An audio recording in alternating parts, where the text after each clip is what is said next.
وَلَقَدْ نَادَانَا نُوحٌ فَلَنِعْمَ الْمُجِيبُونَ وَنَجَّيْنَاهُ وَأَهْلَهُ مِنَ الْكَرْبِ الْعَظِيمِ وَجَعَلْنَا ذُرِّيَّتَهُ هُمُ الْبَاقِينَ وَتَرَكْنَا عَلَيْهِ فِي الْآخِرِينَ۔ ہم کو اس سے پہلے نوح نے پکارا تھا تو دیکھو کہ ہم کیسے اچھے جواب دینے والے تھے۔ ہم نے اس کو اور اس کے گھر والوں کو کرب عظیم سے بچا لیا اور اسی کی نسل کو باقی رکھا اور بعد کی نسلوں میں اس کی تعریف و توصیف چھوڑ دی۔ ہم کو اس مضمون کا تعلق پچھلے رکوع کے آخری فقروں سے ہے۔ ان پر غور کرنے سے سمجھ میں آ جاتا ہے کہ یہ قصے یہاں کس غرض سے سنائے جا رہے ہیں۔ نوح نے پکارا تھا، اس سے مراد وہ فریاد ہے جو حضرت نوح علیہ السلام نے مدت ہائے دراز تک اپنی قوم کو دعوت دین حق دینے کے بعد آخر کار مایوس ہو کر اللہ تعالی سے کی تھی۔ اس فریاد کے الفاظ سورہ قمر میں اس طرح آئے ہیں، فدعا ربہ انی مغلوب فانتصر، اس نے اپنے رب کو پکارا کہ میں مغلوب ہو گیا ہوں، اب تو میری مدد کو پہنچ۔ آیت 10۔ کرب عظیم سے بچا لیا، یعنی اس شدید اذیت سے جو ایک بد کردار اور ظالم قوم کی مسلسل مخالفت سے ان کو پہنچ رہی تھی۔ اس میں ایک لطیف اشارہ اس امر کی طرف بھی ہے کہ جس طرح نوح علیہ السلام اور ان کے ساتھیوں کو اس کرب عظیم سے بچایا گیا، اسی طرح آخر کار ہم محمد صلی اللہ علیہ وسلم اور آپ کے ساتھیوں کو بھی اس کرب عظیم سے بچا لیں گے جس میں اہل مکہ نے ان کو مبتلا کر رکھا ہے۔ اسی کی نسل کو باقی رکھا، اس کے دو معنی ہو سکتے ہیں۔ ایک یہ کہ جو لوگ حضرت نوح کی مخالفت کر رہے تھے ان کی نسل دنیا سے ناپید کر دی گئی اور حضرت نوح ہی کی نسل باقی رکھی گئی۔ دوسرے یہ کہ تمام نسل انسانی ختم کر دی گئی اور آگے صرف حضرت نوح علیہ السلام کی اولاد سے دنیا آباد کی گئی۔ عام طور پر مفسرین نے اسی دوسرے معنی کو اختیار کیا ہے، مگر قرآن مجید کے الفاظ اس معنی میں صریح نہیں ہیں اور حقیقت اللہ کے سوا کوئی نہیں جانتا۔ سلام علی نوح فی العالمین انا کذالک نجزی المحسنین انہ من عبادنا المؤمنین ثم اغرقنا الآخرین۔ سلام ہے نوح پر تمام دنیا والوں میں، ہم نیکی کرنے والوں کو ایسی ہی جزا دیا کرتے ہیں۔ در حقیقت وہ ہمارے مومن بندوں میں سے تھا، پھر دوسرے گروہ کو ہم نے غرق کر دیا۔ سلام ہے نوح پر تمام دنیا والوں میں، یعنی آج دنیا میں حضرت نوح کی برائی کرنے والا کوئی نہیں ہے۔ طوفان نوح کے بعد سے آج تک ہزارہ برس سے دنیا ان کا ذکر خیر ہی کر رہی ہے۔ وَإِنَّ مِن شِيعَتِهِ لَإِبْرَاهِيمَ إِذْ جَاءَ رَبَّهُ بِقَلْبٍ سَلِيمٍ، اور نوح ہی کے طریقے پر چلنے والا ابراہیم تھا جب وہ اپنے رب کے حضور قلب سلیم لے کر آیا۔ رب کے حضور آنے سے مراد اس کی طرف رجوع کرنا اور سب سے منہ موڑ کر اسی کا رخ کرنا ہے، اور قلب سلیم کے معنی صحیح سلامت دل کے ہیں، یعنی ایسا دل جو تمام اعتقادی اور اخلاقی خرابیوں سے پاک ہو، جس میں کفر و شرک اور شکوک و شبہات کا شائبات تک نہ ہو، جس میں نافرمانی اور سرکشی کا کوئی جذبہ نہ پایا جاتا ہو، جس میں کوئی ایچ پیچ اور الجھاؤ نہ ہو، جو ہر قسم کے برے میلانات اور ناپاک خواہشات سے بالکل صاف ہو، جس کے اندر کسی کے لیے بغض و حسد یا بدخواہی نہ پائی جاتی ہو، جس کی نیت میں کوئی کھوٹ نہ ہو۔ اذ قال لأبیہ وقومہ ماذا تعبدون أئفكا آلهة دون الله تريدون فما ظنكم برب العالمین۔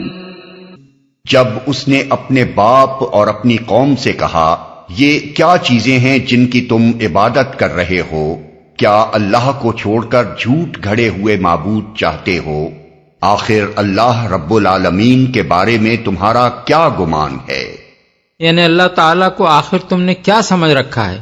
کیا تمہارا خیال یہ ہے کہ یہ لکڑی پتھر کے معبود اس کے ہم جنس ہو سکتے ہیں، یا اس کی صفات اور اس کے اختیارات میں شریک ہو سکتے ہیں؟ اور کیا تم اس غلط فہمی میں مبتلا ہو کہ اس کے ساتھ اتنی بڑی گستاخی کر کے تم اس کی پکڑ سے بچے رہ جاؤ گے؟ فنظر نظرة في النجوم فقال إني سقيم فتولوا عنه مدبرين۔ پھر اس نے تاروں پر ایک نگاہ ڈالی اور کہا میری طبیعت خراب ہے، چنانچہ وہ لوگ اسے چھوڑ کر چلے گئے۔ پھر اب ایک خاص واقعے کا ذکر کیا جا رہا ہے جس کی تفصیلات سورہ انبیاء آیات 51 تا 73 اور سورہ عنکبوت آیات 16 تا 27 میں گزر چکی ہیں۔ ایک نگاہ ڈالی۔ ابن ابی حاتم نے مشہور تابعی مفسر قتادہ کا یہ قول نقل کیا ہے کہ اہل عرب نظر فی النجوم، یعنی اس نے تاروں پر نگاہ ڈالی، کہ الفاظ محاورے کے طور پر اس معنی میں بولا کرتے ہیں کہ اس شخص نے غور کیا یا وہ شخص سوچنے لگا۔ علامہ ابن کثیر نے اسی قول کو ترجیح دی ہے، اور ویسے بھی یہ بات اکثر مشاہدے میں آتی ہے کہ جب کسی شخص کے سامنے کوئی غور طلب معاملہ آتا ہے تو وہ آسمان کی طرف یا اوپر کی جانب کچھ دیر دیکھتا رہتا ہے، پھر سوچ کر جواب دیتا ہے۔ میری طبیعت خراب ہے۔ یہ ان 3 باتوں میں سے ایک ہے جن کے متعلق کہا جاتا ہے کہ حضرت ابراہیم علیہ السلام نے اپنی زندگی میں یہ 3 جھوٹ بولے تھے۔ حالانکہ اس بات کو جھوٹ یا خلاف واقعہ کہنے کے لیے پہلے کسی ذریعے سے یہ معلوم ہونا چاہیے کہ اس وقت حضرت ابراہیم علیہ السلام کو کسی قسم کی کوئی تکلیف نہ تھی اور انہوں نے محض بہانے کے طور پر یہ بات بنا دی تھی۔ اگر اس کا کوئی ثبوت نہیں ہے تو خامخواہ اسے جھوٹ آخر کس بنا پر قرار دے دیا جائے؟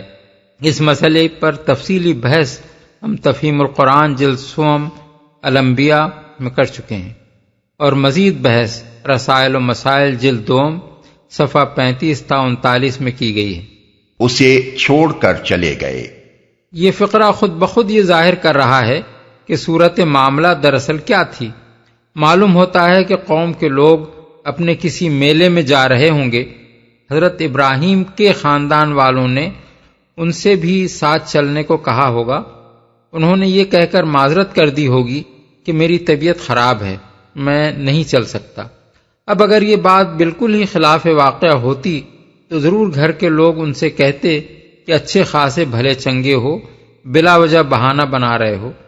لیکن جب وہ اس عذر کو قبول کر کے انہیں پیچھے چھوڑ گئے تو اس سے خود ہی یہ بات ظاہر ہوتی ہے کہ ضرور اس وقت حضرت ابراہیم کو نزلہ، کھانسی یا کوئی اور ایسی ہی نمایاں تکلیف ہوگی جس کی وجہ سے گھر والے انہیں چھوڑ جانے پر راضی ہو گئے۔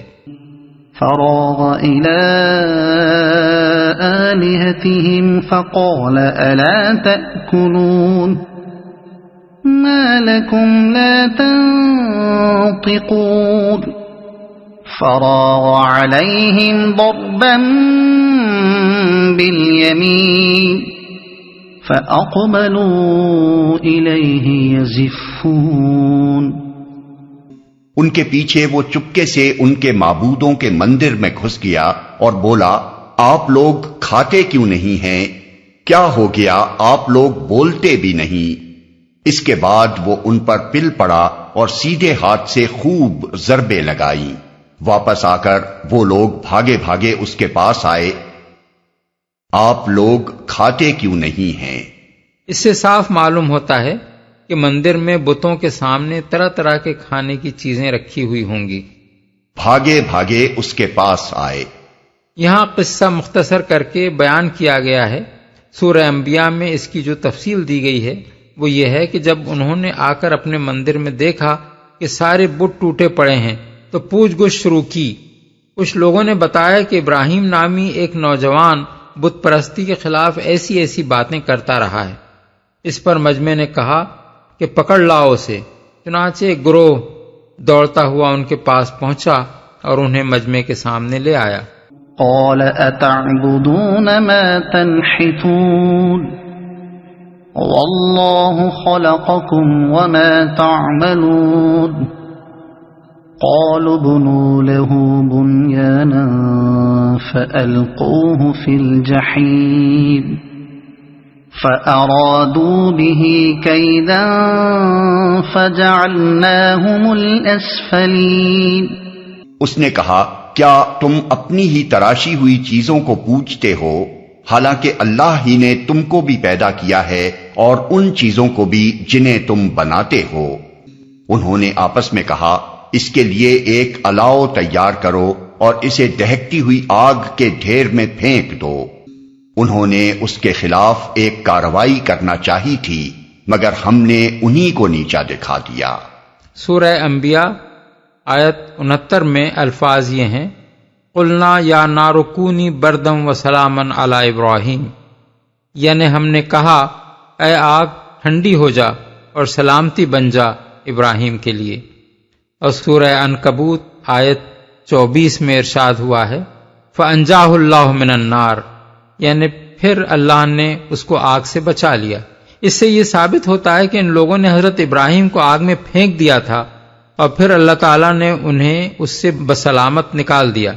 آیت کے یہ الفاظ کہ انہوں نے اس کے خلاف ایک کارروائی کرنی چاہی تھی مگر ہم نے انہیں نیچا دکھا دیا، اس معنی میں نہیں لیے جا سکتے کہ انہوں نے حضرت ابراہیم کو آگ میں پھینکنا چاہا تھا مگر نہ پھینک سکے، بلکہ مذکورہ بالا آیات کے ساتھ ملا کر دیکھنے سے ان کا صاف مطلب یہی معلوم ہوتا ہے کہ وہ آگ میں پھینک کر انہیں ہلاک کر دینا چاہتے تھے مگر نہ کر سکے، اور ان کے معجزانہ طریقے سے بچ جانے کا نتیجہ یہ ہوا کہ ابراہیم علیہ السلام کی برتری ثابت ہو گئی اور مشرکین کو اللہ نے نیچا دکھا دیا۔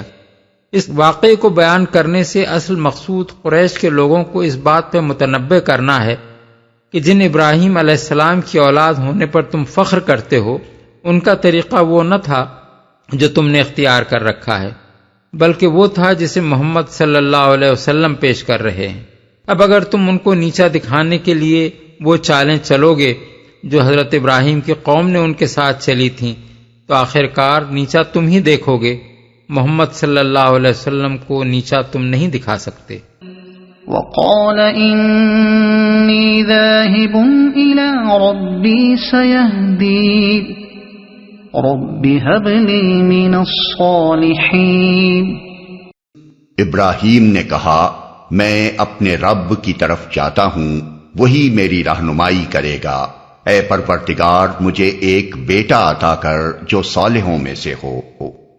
ابراہیم نے کہا، یعنی آگ سے بسلامت نکل آنے کے بعد جب حضرت ابراہیم نے ملک سے نکل جانے کا فیصلہ کیا تو چلتے وقت یہ الفاظ کہے اپنے رب کی طرف جاتا ہوں۔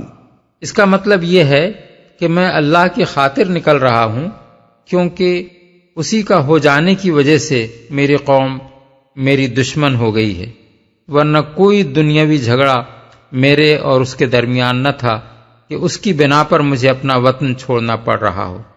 نیز یہ کہ میرا دنیا میں کوئی ٹھکانہ نہیں ہے، جس کا رخ کروں تن بتقدیر بس اللہ کے بھروسے پر نکل رہا ہوں، جدھر وہ لے جائے گا اسی طرف چلا جاؤں گا۔ جو صالحوں میں سے ہو۔ اس دعا سے خود بخود یہ بات معلوم ہوتی ہے کہ حضرت ابراہیم اس وقت بے اولاد تھے۔ قرآن مجید میں دوسرے مقامات پر جو حالات بیان کیے گئے ہیں ان سے معلوم ہوتا ہے کہ آپ صرف ایک بیوی اور ایک بھتیجے حضرت لوط کو لے کر ملک سے نکلے تھے۔ اس وقت فطرتاً آپ کے دل میں یہ خواہش پیدا ہوئی کہ اللہ کوئی صالح اولاد عطا فرمائے جو اس غریب الوطنی کی حالت میں آپ کا غم غلط کرے۔ فبشرناه بغلام حلیم، اس دعا کے جواب میں ہم نے اس کو ایک حلیم بردبار لڑکے کی بشارت دی۔ اس سے یہ نہ سمجھ لیا جائے کہ دعا کرتے ہی یہ بشارت دے دی گئی۔ قرآن مجید ہی میں ایک دوسرے مقام پر حضرت ابراہیم علیہ السلام کا یہ قول نقل کیا گیا ہے کہ الحمدللہ الذی وہب لی علی الکبر اسماعیل و اسحاق، شکر ہے اس خدا کا جس نے مجھے بڑھاپے میں اسماعیل و اسحاق عطا فرمائے۔ سورہ ابراہیم آیت 39۔ اس سے ثابت ہوتا ہے کہ سیدنا ابراہیم علیہ السلام کی دعا اور اس بشارت کے درمیان سال ہا سال کا فصل تھا۔ بائبل کا بیان ہے کہ حضرت اسماعیل کی پیدائش کے وقت حضرت ابراہیم کی عمر 86 برس کی تھی۔ پیدائش باب 16 آیت 16، اور حضرت اسحاق کی پیدائش کے وقت 100 برس کی، باب 21 آیت 5۔ فلما بلغ معه السعي قال يا بني إني أرى في المنام أني أذبحك فانظر ماذا ترى قال يا أبت افعل ما تؤمر ستجدني إن شاء الله من الصابرين۔ وہ لڑکا جب اس کے ساتھ دوڑ دھوپ کرنے کی عمر کو پہنچ گیا تو ایک روز ابراہیم نے اس سے کہا، بیٹا میں خواب میں دیکھتا ہوں کہ میں تجھے ذبح کر رہا ہوں، اب تو بتا تیرا کیا خیال ہے؟ اس نے کہا، ابا جان جو کچھ آپ کو حکم دیا جا رہا ہے اسے کر ڈالیے، آپ انشاءاللہ مجھے صابروں میں سے پائیں گے، تجھے ذبح کر رہا ہوں۔ یہ بات ملحوظ خاطر رہے کہ حضرت ابراہیم نے خواب میں یہ نہیں دیکھا تھا کہ انہوں نے بیٹے کو ذبح کر دیا ہے، بلکہ یہ دیکھا تھا کہ وہ اسے ذبح کر رہے ہیں۔ اگرچہ اس وقت وہ خواب کا مطلب یہی سمجھے تھے کہ وہ صاحبزادے کو ذبح کر دیں، اسی بنا پر وہ ٹھنڈے دل سے بیٹا قربان کر دینے کے لیے بالکل تیار ہو گئے تھے، مگر خواب دکھانے میں جو باریک نقطہ اللہ تعالیٰ نے ملحوظ رکھا تھا اسے آگے کی آیت نمبر 105 میں اس نے خود کھول دیا ہے۔ تیرا کیا خیال ہے؟ صاحبزادے سے یہ بات پوچھنے کا مدعا یہ نہ تھا کہ تو راضی ہو تو خدا کے فرمان کی تعمیل کروں ورنہ نہ کروں، بلکہ حضرت ابراہیم دراصل یہ دیکھنا چاہتے تھے کہ جس صالح اولاد کی انہوں نے دعا مانگی تھی وہ فی الواقع کس قدر صالح ہے۔ اگر وہ خود بھی اللہ کی خوشنودی پر جان قربان کر دینے کے لیے تیار ہے تو اس کے معنی یہ ہیں کہ دعا مکمل طور پر قبول ہوئی ہے، اور بیٹا محض جسمانی حیثیت ہی سے ان کی اولاد نہیں ہے بلکہ اخلاقی اور روحانی حیثیت سے بھی ان کا ثبوت ہے۔ حکم دیا جا رہا ہے، یہ الفاظ صاف بتا رہے ہیں کہ پیغمبر باپ کے خواب کو بیٹے نے محض خواب نہیں بلکہ خدا کا حکم سمجھا تھا۔ اب اگر یہ فی الواقع حکم نہ ہوتا تو ضروری تھا کہ اللہ تعالیٰ صراحتاً یا اشارتاً اس امر کی تصریح فرما دیتا کہ فرزند ابراہیم نے غلط فہمی سے اس کو حکم سمجھ لیا، لیکن پورا سیاق و سباق ایسی کسی اشارے سے خالی ہے۔ اسی بنا پر اسلام میں یہ عقیدہ پایا جاتا ہے کہ انبیاء کا خواب محض خواب نہیں ہوتا بلکہ وہ بھی وحی کی اقسام میں سے قسم ہے۔ ظاہر ہے کہ جس بات سے ایک اتنا بڑا قاعدہ خدا کی شریعت میں شامل ہو سکتا ہو وہ اگر مبنی بر حقیقت نہ ہوتی بلکہ محض غلط فہمی ہوتی تو ممکن نہ تھا کہ اللہ تعالیٰ اس کی تردید نہ فرماتا۔ قرآن کو کلام الہی ماننے والے کے لیے یہ تسلیم کرنا محال ہے کہ اللہ تعالیٰ سے ایسی بھول چوک بھی صادر ہو سکتی ہے۔ فلما أسلما وتله للجبين وناديناه أن يا إبراهيم قد صدقت الرؤيا إنا كذلك نجزي المحسنين إن هذا لهو البلاء المبين وفديناه بذبح عظيم۔ آخر کو جب ان دونوں نے سرے تسلیم خم کر دیا اور ابراہیم نے بیٹے کو ماتھے کے بل گرا دیا اور ہم نے ندا دی کہ اے ابراہیم تو نے خواب سچ کر دکھایا، ہم نیکی کرنے والوں کو ایسی ہی جزا دیتے ہیں، یقیناً یہ ایک کھلی آزمائش تھی، اور ہم نے ایک بڑی قربانی فدیے میں دے کر اس بچے کو چھڑا لیا، ماتھے کے بل گرا دیا۔ یعنی حضرت ابراہیم نے ذبح کرنے کے لیے بیٹے کو چت نہیں لٹایا بلکہ اوندھے منہ لٹایا تاکہ ذبح کرتے وقت بیٹے کا چہرہ دیکھ کر کہیں محبت و شفقت ہاتھ میں لرزش پیدا نہ کر دے، اس لیے وہ چاہتے تھے کہ نیچے کی طرف سے ہاتھ ڈال کر چھری چلائیں۔ ندا دی۔ نحویوں کا ایک گروہ کہتا ہے کہ یہاں اور بمانے تو ہے، یعنی فقرہ یوں ہے کہ جب ان دونوں نے سر تسلیم خم کر دیا اور ابراہیم نے بیٹے کو ماتھے کے بل گرا دیا تو ہم نے ندا دی، لیکن ایک دوسرا گروہ کہتا ہے کہ یہاں لفظ جب کا جواب محذوف ہے اور اس کو ذہن سامع پر چھوڑ دیا گیا ہے، کیونکہ بات اتنی بڑی تھی کہ اسے الفاظ میں بیان کرنے کے بجائے تصور ہی کے لیے چھوڑ دینا زیادہ مناسب تھا۔ جب اللہ تعالیٰ نے دیکھا ہوگا کہ بوڑھا باپ اپنے ارمانوں سے مانگے ہوئے بیٹے کو محض ہماری خوشنودی پر قربان کر دینے کے لیے تیار ہو گیا ہے اور بیٹا بھی گلے پر چھری چلوانے کے لیے راضی ہے، تو یہ منظر دیکھ کر کیسا کچھ دریائے رحمت نے جوش مارا ہوگا اور مالک کو ان باپ بیٹوں پر کیسا کچھ پیار آیا ہوگا، اس کا بس تصور ہی کیا جا سکتا ہے۔ الفاظ میں اس کی کیفیت جتنی کچھ بھی بیان کی جائے گی وہ اس کو ادا نہیں کرے گی، بلکہ اس کی اصلی شان سے کچھ گھٹ کر ہی ہوگی۔ خواب سچ کر دکھایا، یعنی ہم نے تمہیں یہ تو نہیں دکھایا تھا کہ تم نے بیٹے کو ذبح کر دیا ہے اور اس کی جان نکل گئی ہے، بلکہ یہ دکھایا تھا کہ تم ذبح کر رہے ہو، تو وہ خواب تم نے پورا کر دکھایا۔ اب ہمیں تمہارے بچے کی جان لینی مطلوب نہیں ہے، اصل مدعا جو کچھ تھا وہ تمہاری سامادگی اور تیاری سے حاصل ہو گیا ہے۔ ایسی ہی جزا دیتے ہیں۔ یعنی جو لوگ احسان کی روش اختیار کرتے ہیں ان کے اوپر آزمائشیں ہم اس لیے نہیں ڈالا کرتے کہ انہیں خامخواہ تکلیفوں میں ڈالیں اور رنج و غم میں مبتلا کریں، بلکہ یہ آزمائشیں ان کی فضیلتوں کو ابھارنے کے لیے اور انہیں بڑے مرتبے عطا کرنے کے لیے ان پر ڈالی جاتی ہیں، اور پھر آزمائش کی خاطر جس مخمصے میں ہم انہیں ڈالتے ہیں اس سے بخیریت ان کو نکلوا بھی دیتے ہیں۔ چنانچہ دیکھو، بیٹے کی قربانی کے لیے تمہاری آمادگی و تیاری ہی بس اس کے لیے کافی ہو گئی کہ تمہیں وہ مرتبہ عطا کر دیا جائے جو ہماری خوشنودی پر واقعی بیٹا قربان کر دینے والے کو مل سکتا تھا۔ اس طرح ہم نے تمہارے بچے کی جان بھی بچا دی اور تمہیں یہ مرتبہ بلند بھی عطا کر دیا۔ ایک کھلی آزمائش تھی، یعنی مقصود تمہارے ہاتھ سے تمہارے بچے کو ذبح کرا دینا نہ تھا، بلکہ اصل مقصود تو تمہارا امتحان لینا تھا کہ تم ہمارے مقابلے میں دنیا کی کسی چیز کو عزیز تر تو نہیں رکھتے۔ اس بچے کو چھڑا لیا۔ بڑی قربانی سے مراد، جیسا کہ بائبل اور اسلامی روایات میں بیان ہوا ہے، ایک مینڈھا ہے جو اس وقت اللہ تعالیٰ کے فرشتے نے حضرت ابراہیم کے سامنے پیش کیا تاکہ بیٹے کے بدلے اس کو ذبح کر دیں۔ اسے بڑی قربانی کے لفظ سے اس لیے تعبیر کیا گیا کہ وہ ابراہیم جیسے وفادار بندے کے لیے فرزند ابراہیم جیسے صابر و جانثار لڑکے کا فدیہ تھا، اور اسے اللہ تعالیٰ نے ایک بے نظیر قربانی کی نیت پوری کرنے کا وسیلہ بنایا تھا۔ اس کے علاوہ اسے بڑی قربانی قرار دینے کی ایک وجہ یہ بھی ہے کہ قیامت تک کے لیے اللہ تعالیٰ نے یہ سنت جاری کر دی کہ اسی تاریخ کو تمام اہل ایمان دنیا بھر میں جانور قربان کریں اور وفاداری و جانثاری کے اس عظیم الشان واقعے کی یاد تازہ کرتے رہیں۔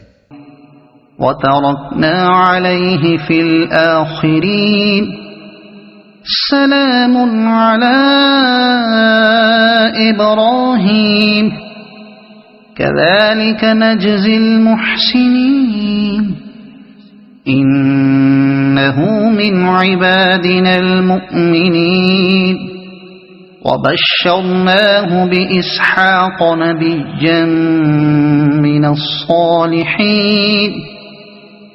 اور اس کی تعریف و توصیف ہمیشہ کے لیے بعد کی نسلوں میں چھوڑ دی۔ سلام ہے ابراہیم پر، ہم نیکی کرنے والوں کو ایسی ہی جزا دیتے ہیں، یقیناً وہ ہمارے مومن بندوں میں سے تھا، اور ہم نے اسے اسحاق کی بشارت دی، ایک نبی صالحین میں سے۔ وَبَارَكْنَا عَلَيْهِ وَعَلَىٰ إِسْحَاقَ وَمِن ذُرِّيَّتِهِمَا مُحْسِنٌ وَظَالِمٌ لِّنَفْسِهِ مُبِينٌ۔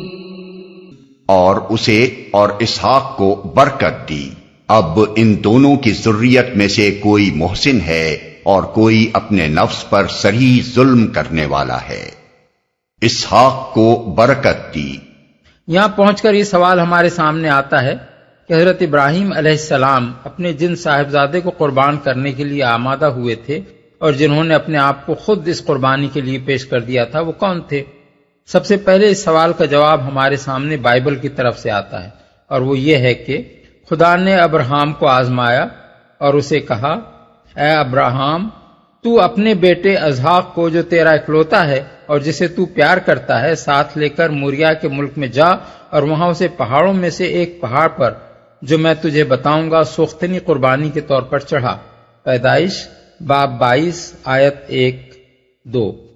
اس بیان میں ایک طرف تو یہ کہا جا رہا ہے کہ اللہ تعالیٰ نے حضرت اسحاق کی قربانی مانگی تھی، اور دوسری طرف یہ بھی کہا جا رہا ہے کہ وہ اکلوتے تھے، حالانکہ خود بائبل ہی کے دوسرے بیانات سے قطعی طور پر یہ ثابت ہوتا ہے کہ حضرت اسحاق اکلوتے نہ تھے، اس کے لیے ذرا بائبل ہی کی حسب ذیل تصریحات ملاحظہ ہوں۔ اور ابراہیم کی بیوی سارئی کے کوئی اولاد نہ ہوئی، اس کی ایک مصری لونڈی تھی جس کا نام ہاجرہ تھا، اور سارئی نے ابراہیم سے کہا، دیکھ خداون نے مجھے تو اولاد سے محروم رکھا ہے، سو تو میری لونڈی کے پاس جا، شاید اس سے میرا گھر آباد ہو۔ اور ابراہیم نے سارئی کی بات مانی، اور ابراہیم کو ملک کنعان میں رہتے ہوئے 10 برس ہو گئے تھے جب اس کی بیوی سارئی نے اپنی مصری لونڈی اسے دی کہ اس کی بیوی بنے، اور وہ ہاجرہ کے پاس گیا اور وہ حاملہ ہوئی۔ پیدائش باب 16 آیت 1 تا 3۔ خداوند کے فرشتے نے اس سے کہا کہ تو حاملہ ہے اور تیرے بیٹا پیدا ہوگا، اس کا نام اسماعیل رکھنا۔ باب 16 آیت 11۔ جب ابراہیم سے ہاجرہ کے اسماعیل پیدا ہوا تب ابراہیم 86 برس کا تھا۔ باب 16 آیت 16۔ اور خداوند نے ابراہیم سے کہا کہ سارئی جو تیری بیوی ہے اس سے بھی تجھے ایک بیٹا بخشوں گا، تو اس کا نام اسحاق رکھنا، جو اگلے سال اسی وقت معین پر سارہ سے پیدا ہوگا۔ تب ابراہیم نے اپنے بیٹے اسماعیل کو اور گھر کے سب مردوں کو لیا اور اسی روز خدا کے حکم کے مطابق ان کا ختنہ کیا۔ ابراہیم 99 برس کا تھا جب اس کا ختنہ ہوا، اور جب اسماعیل کا ختنہ ہوا تو وہ 13 برس کا تھا۔ پیدائش باب 17 آیت 15 تا 25۔ اور جب اس کا بیٹا اسحاق اس سے پیدا ہوا تو ابراہیم 100 برس کا تھا۔ پیدائش باب 21 آیت 5۔ اس سے بائبل کی تضاد بیانی صاف کھل جاتی ہے۔ ظاہر ہے کہ 14 برس تک تنہا حضرت اسماعیل ہی حضرت ابراہیم کے بیٹے تھے۔ اب اگر قربانی اکلوتے بیٹے کی مانگی گئی تھی تو وہ حضرت اسحاق کی نہیں بلکہ حضرت اسماعیل کی تھی، کیونکہ وہی اکلوتے تھے۔ اور اگر حضرت اسحاق کی قربانی مانگی گئی تھی تو پھر یہ کہنا غلط ہے کہ اکلوتے بیٹے کی قربانی مانگی گئی تھی۔ اس کے بعد ہم اسلامی روایات کو دیکھتے ہیں اور ان میں سخت اختلاف پایا جاتا ہے۔ مفسرین نے صحابہ و تابعین کی جو روایات نقل کی ہیں، ان میں ایک گروہ کا قول یہ بیان کیا گیا ہے کہ وہ صاحبزادے حضرت اسحاق تھے، اور اس گروہ میں حسب ذیل بزرگوں کے نام ملتے ہیں: حضرت عمر، حضرت علی، حضرت عبداللہ بن مسعود، حضرت عباس بن عبد المطلب، حضرت عبداللہ بن عباس، حضرت ابو ہریرہ، قتادہ، اکرمہ، حسن بصری، سعید بن جبیر، مجاہد، شعبی، مسروق، مکحول، زہری، عطا، مقاتل، سدئی، کعب احبار، زید بن اسلم وغیرہ۔ دوسرا گروہ کہتا ہے کہ وہ حضرت اسماعیل تھے، اور اس گروہ میں حسب ذیل بزرگوں کے نام نظر آتے ہیں: حضرت ابوبکر، حضرت علی، حضرت عبداللہ بن عمر، حضرت عبداللہ بن عباس، حضرت ابو ہریرہ، حضرت معاویہ، اکرمہ، مجاہد، یوسف بن مہران، حسن بصری، محمد بن کعب القرظی، شعبی، سعید بن المسیب، ضحاک، محمد بن علی بن حسین، محمد الباقر، ربیع بن انس، احمد بن حنبل وغیرہ۔ ان دونوں فہرستوں کا تقابل کیا جائے تو متعدد نام ان میں مشترک نظر آئیں گے، یعنی ایک ہی بزرگ سے دو مختلف قول منقول ہوئے ہیں۔ مثلا حضرت عبداللہ بن عباس سے اکرمہ قول نقل کرتے ہیں کہ وہ صاحبزادے حضرت اسحاق تھے، مگر انہی سے عطا بن ابی رباح یہ بات نقل کرتے ہیں کہ زعمت الیہود انہ اسحاق وکذبت الیہود، یہودیوں کا دعویٰ ہے کہ وہ اسحاق تھے مگر یہودی جھوٹ کہتے ہیں۔ اسی طرح حضرت حسن بصری سے ایک روایت یہ ہے کہ وہ حضرت اسحاق کے ذبیح ہونے کے قائل تھے، مگر عمرو بن عبید کہتے ہیں کہ حسن بصری کو اس امر میں کوئی شک نہیں تھا کہ حضرت ابراہیم کے جس بیٹے کو ذبح کرنے کا حکم ہوا تھا وہ اسماعیل علیہ السلام تھے۔ اس اختلاف روایات کا نتیجہ یہ ہوا ہے کہ علماء اسلام میں سے بعض پورے جزم و وثوق کے ساتھ حضرت اسحاق کے حق میں رائے دیتے ہیں، مثلا ابن جریر اور قاضی عیاض، اور بعض قطعی طور پر حکم لگاتے ہیں کہ ذبیح حضرت اسماعیل تھے، مثلا ابن کثیر، اور بعض مذبذب ہیں، مثلا جلال الدین سیوطی۔ لیکن اگر تحقیق کی نگاہ سے دیکھا جائے تو یہ امر ہر شک و شبہ سے بالاتر نظر آتا ہے کہ حضرت اسماعیل ہی ذبیح تھے۔ اس کے دلائل حسب ذیل ہیں: نمبر 1، اوپر قرآن مجید میں اللہ تعالیٰ کا یہ ارشاد گزر چکا ہے کہ اپنے وطن سے ہجرت کرتے وقت حضرت ابراہیم نے ایک صالح بیٹے کے لیے دعا کی تھی، اور اس کے جواب میں اللہ تعالیٰ نے ان کو ایک حلیم لڑکے کی بشارت دی۔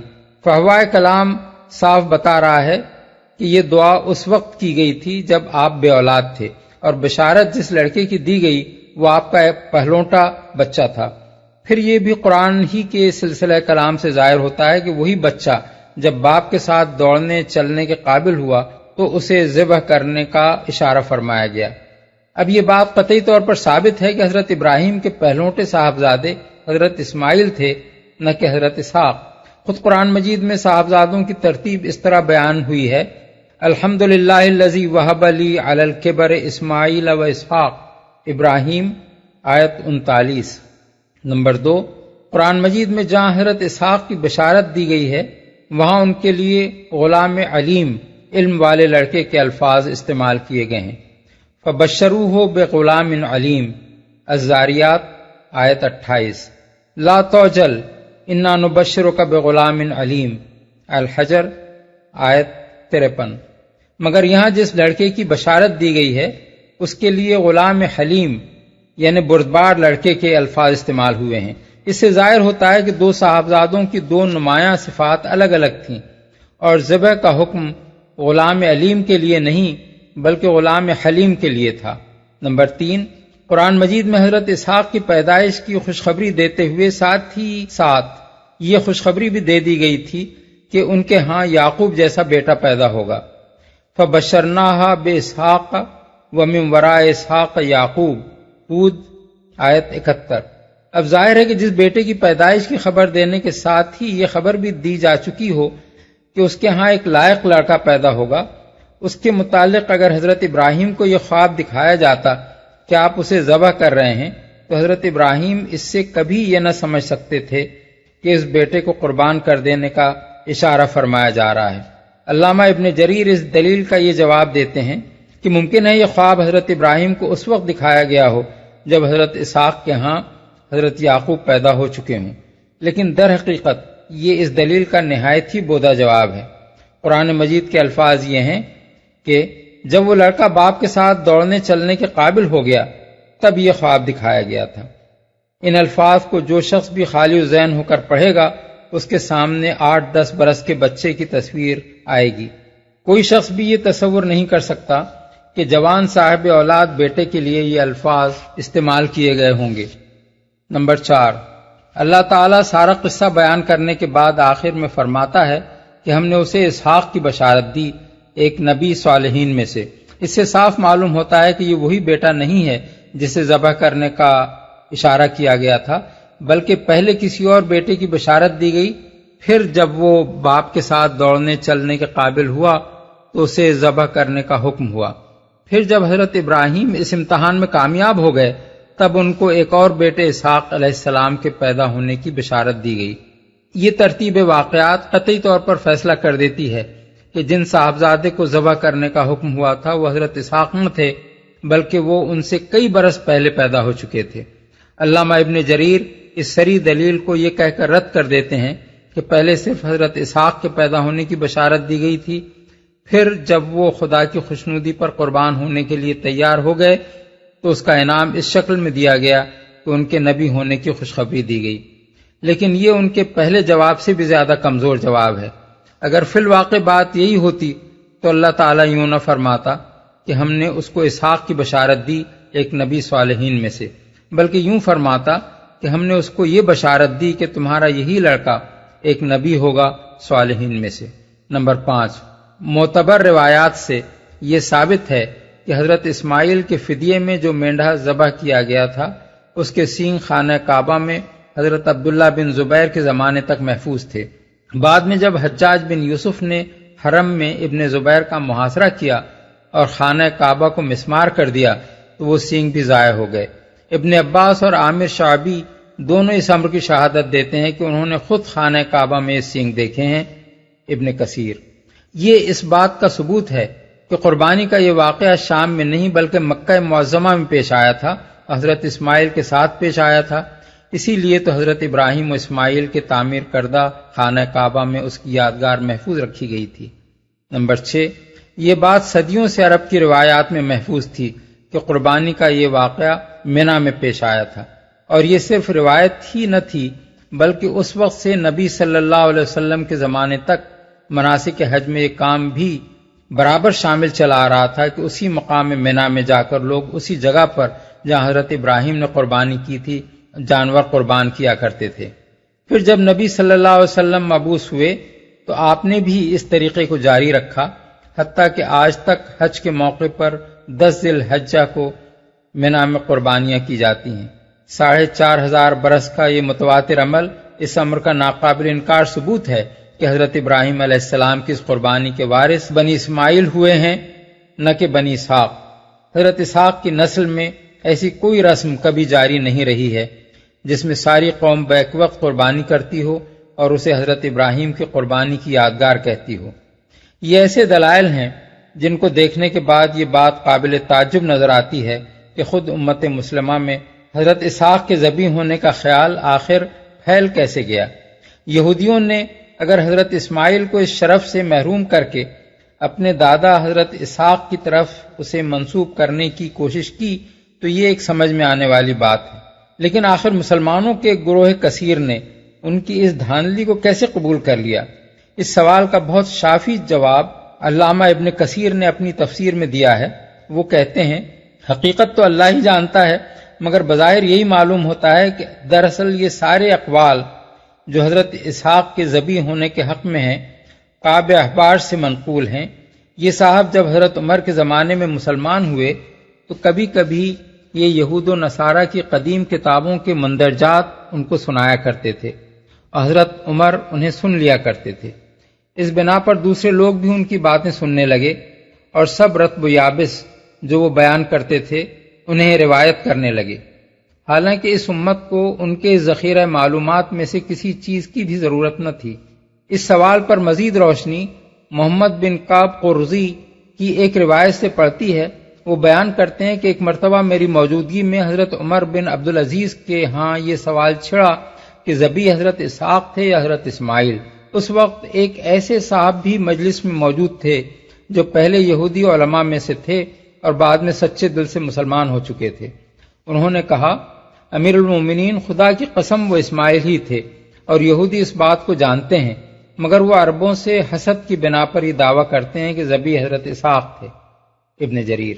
ان دونوں باتوں کو ملا کر دیکھا جائے تو معلوم ہو جاتا ہے کہ دراصل یہ یہودی پروپیگنڈا کا اثر تھا جو مسلمانوں میں پھیل گیا، اور مسلمان چونکہ علمی معاملات میں ہمیشہ غیر متعصب رہے ہیں، اس لیے ان میں سے بہت سے لوگوں نے یہودیوں کے ان بیانات کو جو وہ قدیم صحیفوں کے حوالے سے تاریخی روایات کے بھیس میں پیش کرتے تھے محض ایک علمی حقیقت سمجھ کر قبول کر لیا، اور یہ محسوس نہ کیا کہ اس میں علم کی بجائے تعصب کار فرما ہے، صریح ظلم کرنے والا ہے۔